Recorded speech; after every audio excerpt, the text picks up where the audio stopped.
writer's retreat horror thriller movie. The story opens on a gray, overcast day as a group of students arrives at a remote cabin in Cape Town. The van carrying them crunches over gravel as they step out, each participant a mix of nervous excitement and dread. They were handpicked for this exclusive contest, their talents celebrated, but being here feels different, unsettling. Led by Samuel, their anxious teacher, the students enter the cabin, preparing for what they assume will be a writing competition. However, things quickly turn eerie. Clement, the elusive judge of the contest, finally arrives, radiating an unsettling calm as he promises that only one will leave victorious. As night falls, the students sense that the contest will be far more than a simple test of creativity. The next morning, tension permeates the air, heavy from the group's restless night. When they check on Clement, the contest's enigmatic host, they discover his lifeless body, eyes wide open, the circumstances surrounding his death shrouded in mystery. The cabin, isolated from the outside world, offers no working phones, locking the students in with fear and suspicion. A contest of writing has transformed into a sinister game of survival. Each student wonders if they are trapped with a murderer or if they are unwitting players in a deadly experiment. Frank, a neighboring vacationer who stumbles upon the chaos, steps in to investigate, taking control of the situation just as the dread deepens. Frank's backstory reveals his troubled life as a New York detective haunted by a failed case involving the death of a young girl. Escaping to the Cape Town mountains for solitude, he sought distance from his tragic past. However, upon meeting Clement during a walk, Frank's instincts detect something off about the man. Now, with Clement dead and the students at each other's throats, Frank's desire for peace is shattered. His detective mind kicks in as he interrogates each student, uncovering their fears, secrets, and possible motives. Each story matches, but something feels wrong. Frank knows one of them is hiding the truth. Lai Wei-chen, known as Chi, harbors a secret passion for writing despite coming from a family that prioritizes academic success. Torn between family expectations and his love for storytelling, Chi views the contest as a chance to prove his worth.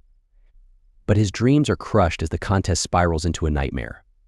On the second night, Chi feels eyes on him and finds himself facing a killer. Before he can react, he is stabbed, the life draining from him as he sees his murderer's face. His death sends the remaining contestants spiraling deeper into fear and distrust. Scarlett, born Sarah Elizabeth Givens, hides behind a carefully curated identity, using the contest to escape her small-town upbringing and strict family. She hopes to prove to herself and the world that her writing matters. But as the murders mount, Scarlett struggles to maintain her composure. Pink confides in her, sharing a terrifying feeling of being watched. Their anxiety escalates when they discover Blondie's lifeless body at the foot of the stairs. With paranoia gripping the group, alliances shift and suspicions grow. Scarlett realizes that this contest is not just about writing, it's a fight for survival. The students entered the cabin expecting a retreat to hone their creative skills. What they found was a sinister web of deceit, betrayal, and murder. With each death, the line between reality and fiction blurs, and the story unfolds into a haunting exploration of ambition, fear, and the lengths people will go to win or survive. Sabrina Blondie Foster wasn't just the glamorous, carefree student everyone thought she was. Beneath her bubbly exterior was a woman with a complex past and a connection to Clement that no one knew about. 2 years before the contest, Blondie had met Clement in Germany while working as an assistant to a professor. Clement, a guest lecturer, had taken an intense interest in her writing, becoming both mentor and something more. Their relationship blurred the lines between personal and professional, and then, without explanation, Clement disappeared from her life. Now, here at the retreat, she had planned to confront him, to understand why he had abandoned her just when her career was starting to take off. But she never got the chance. Clement was dead before they could speak, and with his death, her unresolved feelings resurfaced as anger and confusion. She had wanted answers, and instead, she got a nightmare. As Blondie's secrets began to surface, it became clear that her past with Clement was far more complicated than anyone realized. The question now was whether her desperation for closure had turned deadly. Frank's investigation intensifies as he begins to sense a pattern. He observes the behavior of the remaining contestants: Scarlett, Frenchie, Black, Pink, and Brown, each of them a suspect in his mind. Blondie's mysterious past with Clement only adds fuel to the fire. The cabin is no longer a retreat, but a pressure cooker, each person teetering on the edge. Everyone's story seems to check out, but Frank knows something isn't right. The tension between the contestants grows as trust dissolves into suspicion. Every glance, every movement is weighed as potential guilt. Black is calm and collected, but Frank notices her eyes darting as if calculating her next move. Frenchie, normally the composed one, grows increasingly agitated. Scarlet seems lost in thought, distant yet observant. Pink, the nervous one, clings to Scarlet, while Brown grows more paranoid with each passing hour. As another night falls, the group finds themselves plagued by strange sounds, whispers in the walls, and shadows where there should be none. They are isolated, trapped with a killer who is watching their every move. But who could it be? What do you think? Could it be Frenchie, who claims to know more than he lets on? Or Black, the quiet observer who never shows emotion? Could Pink's paranoia be hiding a darker secret? Or is it Brown, whose anxiety might be guilt in disguise? The killer could be anyone, and each of them has a motive.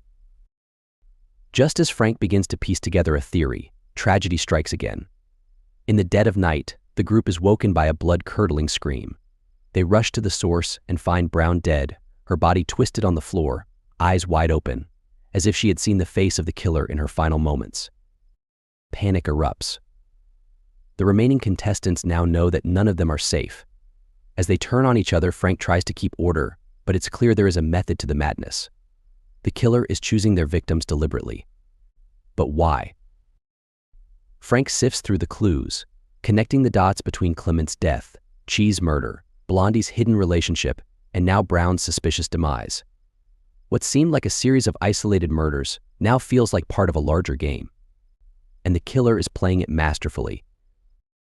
Scarlet begins to unravel. Her calm facade cracks as she recalls moments that now seem suspicious in hindsight, words spoken, glances exchanged. She confides in Frank, revealing that she once overheard Clement speaking cryptically about his intentions for the retreat. He had been looking for something more than just writing talent. But what? Frank, too, is unraveling the mystery. He pieces together fragments from each of the interrogations: the unease, the competition, the strange relationships each contestant had with Clement. But there's one detail that keeps gnawing at him: Frenchie's calm demeanor in the face of death. It's too calculated, too composed. As the final three, Scarlet, Frenchie, and Black, prepare for the inevitable showdown, they can't help but eye each other with suspicion. There are no alliances now, only survival. In a climactic confrontation, Frank gathers the remaining contestants in the main room, determined to unmask the killer. He methodically lays out the facts, revealing how each victim's murder fits into a pattern. One by one, the puzzle pieces fall into place, and it becomes clear that the killer has been manipulating the group from the start.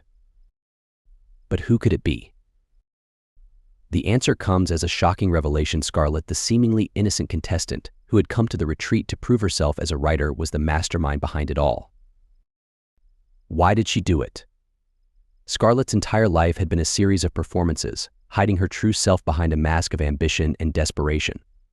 She had known Clement before the contest, and he had promised her success, but only if she proved her loyalty in the most twisted way possible. When Clement betrayed her, Scarlet snapped, turning the contest into her own dark game of revenge. In the end, she wasn't just competing to win the contest. She was playing to destroy the very people who represented everything she hated: the hypocrisy, the superficiality, the lies. As Frank closes in, Scarlet reveals the full extent of her plan, her voice calm but filled with cold fury. She had manipulated the others into turning on each other, planting seeds of doubt and fear, while she remained above suspicion. But her game ends when Frank corners her. She tries to flee, but the truth has already come out. The retreat, meant to showcase creativity, has instead become a chilling story of betrayal, obsession, and murder. So, were you right? Right? Did you suspect Scarlet from the beginning, or did another contestant's secrets distract you? The answers were there all along, hidden between the lines, just like in the stories the contestants came to write. But in this contest, the pen wasn't mightier than the sword, and only one could win the deadly game Scarlet started.